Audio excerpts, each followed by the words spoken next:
تعالى اقولك ازاي تشتري صح لو انت عامله حميه او بتعملي دايت. اول حاجه التوست دايما بنختار العيش البني او 7 حبوب او كده. لا، الافضل جدا والصح جدا ان احنا نختار توست الشوفان.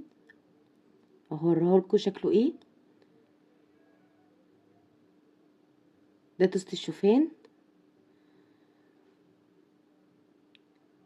وكمان خالي من السكر.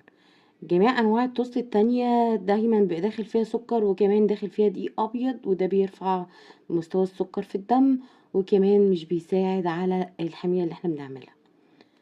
تاني حاجة لما بنيجي نشتري اي سناكس احنا حابينه، سواء شيبسي او كده، دايما اختاري الشيبسي المخبوز مش المتحمر، بيبقى مكتوب عليه مخبوز.